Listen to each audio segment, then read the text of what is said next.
Fala aí, meus nobres, tudo bem? Espero que estejam bem e vamos concluir hoje esse chamado período populista do Brasil, né?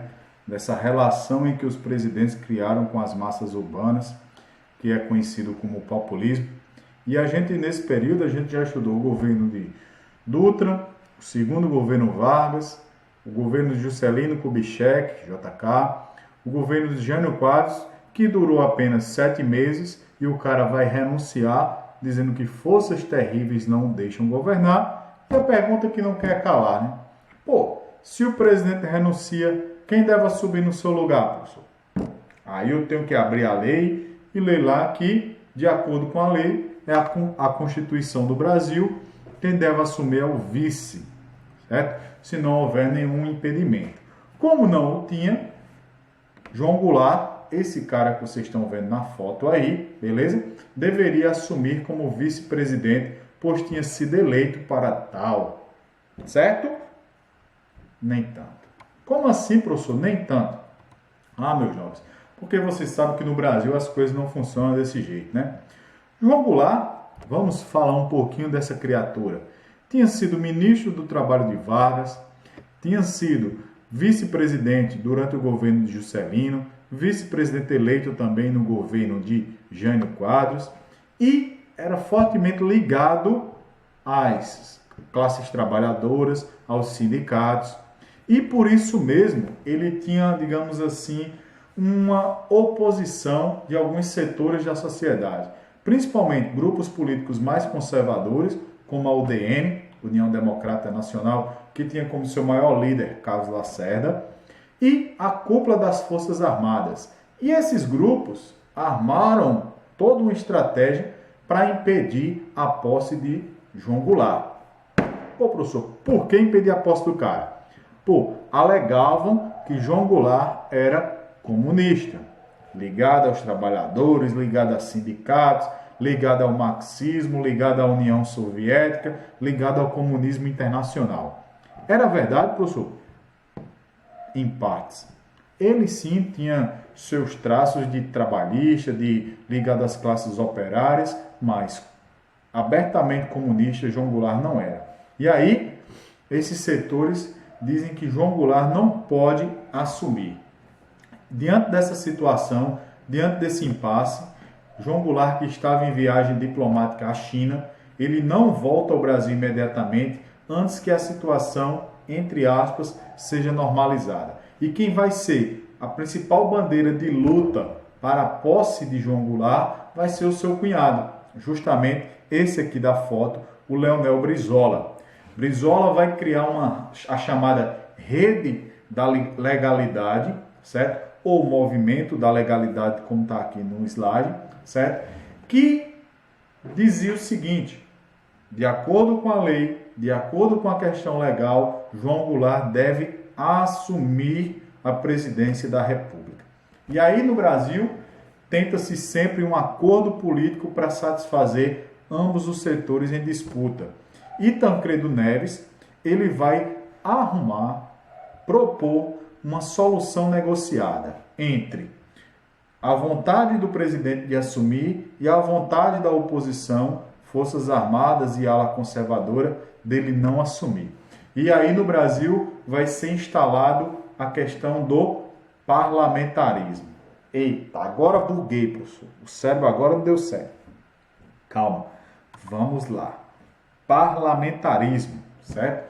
Significa isso. Significa o seguinte, no regime republicano, assim como o monarca, existe a ideia do parlamentarismo, principalmente na república, né? Parlamentarismo e presidencialismo. Vamos entender agora. No presidencialismo, que nós já estamos mais acostumados, quem governa o país é o presidente da república, que é eleito pelo povo para um mandato de 4 anos ou 5 anos, como era na época. Beleza? Então deu para entender o que é presidencialismo. Agora vamos ao parlamentarismo. Parlamentarismo é um sistema também político em que um deputado vai ser eleito dentre os outros deputados. Então, na Câmara dos Deputados, vai ter uma eleição para escolher o primeiro-ministro, certo? e o deputado que foi eleito como primeiro-ministro vai governar o país com poderes para tal. Mas aí o Brasil tinha um parlamentarismo louco. Por quê? Porque na mesma situação a gente tinha o primeiro-ministro e o presidente da República. Mas e aí, professor, quem é que mandava nessa loucura? Quem é que mandava era o primeiro-ministro. Como vocês estão vendo aqui nessa imagem, ó. Aqui está digamos assim, o gabinete do primeiro-ministro com um monte de papéis, de atribuições, de deveres. E aqui o do presidente da República. E aí o primeiro-ministro disse, e esses são os seus poderes, ou seja, quase nada. Já os poderes do primeiro-ministro eram muitos. Então, o parlamentarismo foi uma solução para que João Goulart assumisse, mas não governasse. Ou seja, assumindo, digamos assim, que acalmava a campanha legalista de Leonel Brizola e de todo o grupo que apoiava João Goulart. Não governando, acalmaria as Forças Armadas e a ala conservadora. Então, essa solução do parlamentarismo foi para acalmar os ânimos diante de uma crise política que o Brasil enfrentava. Beleza? Então, contada a história, vamos dar seguimento. João Goulart assumiria após a aprovação de um ato adicional à Constituição de 46, que instaurasse o regime parlamentar no Brasil. A aprovação ocorreu em 2 de setembro e em 7 de setembro de 61, Jango assumia. Continuação de parlamentarismo dependeria de um plebiscito marcado para 65. Então, em 1965, seria marcado um plebiscito, ou seja, uma votação popular, para decidir se o Brasil continuaria sendo parlamentarista, ou seja, com o primeiro-ministro governando, ou presidencialista, com o presidente da República governando. Como João Goulart, muito mala, e tendo apoio entre os deputados, antecipou a data desse plebiscito, de 65 para 63. E aí, houve toda uma campanha popular, certo? Para que o povo votasse entre o parlamentarismo e o presidencialismo. E o resultado dessa eleição foi: o sistema parlamentarista provocou intenso descontentamento. As pressões e o apoio dos deputados a favor de João Goulart fizeram com que esse plebiscito fosse antecipado. E aí, meus queridos, 82% dos eleitores votaram a favor do presidencialismo. Então, o presidencialismo vai ser o regime político adotado no Brasil. E com isso, o que é que acontece? João Goulart assume o poder de fato e de direito. Ou seja, não é mais só um presidente de enfeite, como estava até então. É um presidente que vai governar o país. Beleza? E aí, meus queridos, 82% querendo presidencialismo. O que é que João Goulart pensa? Pô, o povo me quer, velho. E agora eu vou fazer tudo o que realmente mandar para governar esse país. E aí João Goulart propõe as chamadas reformas de base. O que seria isso, professor? É uma série de reformas em vários setores da sociedade que João Goulart via como reformas importantes para modernizar e tirar o Brasil da crise política, educacional, institucional, social e econômica. Beleza? Ele propõe a reforma agrária, ou seja, a divisão das terras. Quem tem muita terra e essa terra está improdutiva, vai ser comprada pelo governo e distribuída para aqueles que não têm terra. Pô, essa medida agradou quem? A quem não tem terra. Mas desagradou a quem? Aos fazendeiros, que diziam o seguinte: o preço com que vai ser comprada minha terra é muito inferior ao que ela realmente vale. Então, João Goulart agradava um grupo e desagradava outro.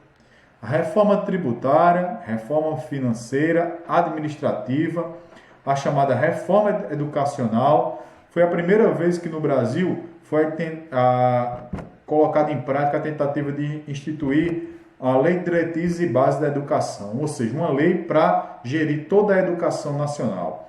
Reforma eleitoral que propunha o voto para os analfabetos, porque até então os analfabetos eram impedidos de votar. e a reforma urbana e habitacional.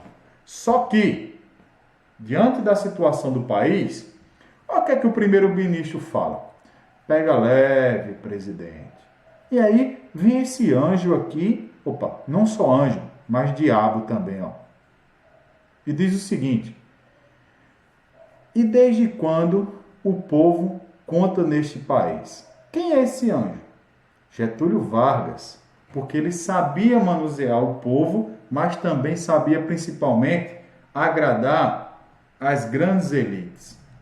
Por que ele disse isso? Porque João Goulart pensava que só com o apoio do povo ele poderia governar e instituir essas reformas, beleza? Então foi uma tentativa de modernizar o capitalismo e reduzir as profundas desigualdades sociais do país a partir da ação do Estado. A tática era de realizar comícios monstros nas principais cidades, promovendo a mobilização popular a favor das reformas para pressionar o Congresso a aprovar essas reformas de base. Funcionou? Vamos lá. No início, a gente tem greves generalizadas, ou seja, os trabalhadores estavam descontentes com as leis trabalhistas, os salários e a exploração e também a crise econômica. Aqui a gente tem o número de greves no Brasil. Olha em 63 como praticamente as greves se espalharam por todo o país. O número de greves, certo? E o setor que estava em greve, entre o público e o privado. Ou seja, o Brasil estava descontente. O Brasil era uma panela de pressão política, econômica e social. E aí, diante dessa ideia dos comícios, João Goulart vai realizar o comício da Central do Brasil, quando milhares de pessoas vão à Central do Brasil apoiar o presidente, apoiar as reformas de base, e esse comício da Central do Brasil vai ser visto como uma aproximação de João Goulart aos trabalhadores e, para alguns, com o comunismo internacional, como está aqui a bandeira do comunismo representada nessa imagem. Então, para muitos, era uma radicalização à esquerda do governo de João Goulart. Em reação a isso, existe a Marcha da Família com Deus pela Liberdade, que teve como seu maior expoente uma manifestação em São Paulo, mas houve manifestações desse tipo em todo o Brasil. Em São Paulo, mais de 500 mil pessoas foram às ruas, certo?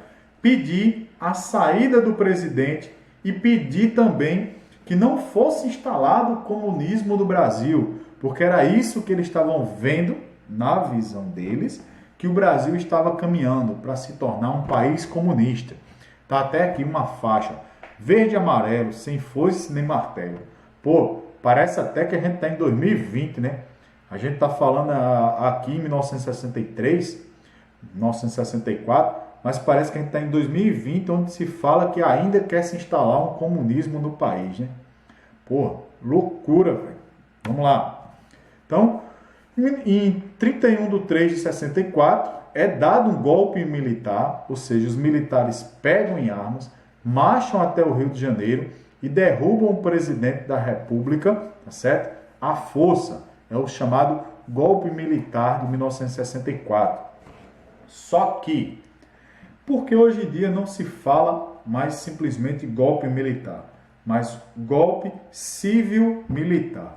Porque, meus queridos, não foram simplesmente os militares que atuaram nesse golpe. Houveram a participação de civis, como o governador de São Paulo, governador da Guanabara, que era o Rio de Janeiro na época, tá certo? O governador de Minas Gerais. Esses governadores, setores da imprensa, certo? Alguns empresários apoiavam veementemente a instalação de uma ditadura militar no Brasil. Segundo eles, segundo a visão política deles, para evitar que o Brasil se tornasse um país comunista.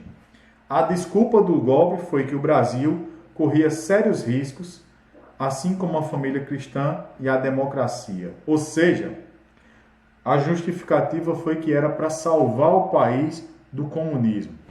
Outras visões dizem que os militares, assim como esses setores civis, deram um golpe para, primeiro, manter os mesmos grupos políticos no poder, ou seja, não haver uma mudança social como proposta por João Goulart a partir das reformas de base, e também tiveram o apoio dos Estados Unidos, que viam, durante esse período de Guerra Fria, uma aproximação do governo João Goulart com a União Soviética. E eles queriam manter o Brasil como seu aliado, como aliado do capitalismo internacional. E aí é que o Brasil vai sair de uma democracia para a instalação de uma ditadura militar ou ditadura civil-militar, que aí é o nosso assunto da próxima aula. Beleza, meus nobres? Então, próxima aula a gente começa falando sobre ditadura militar no Brasil, ok? Valeu!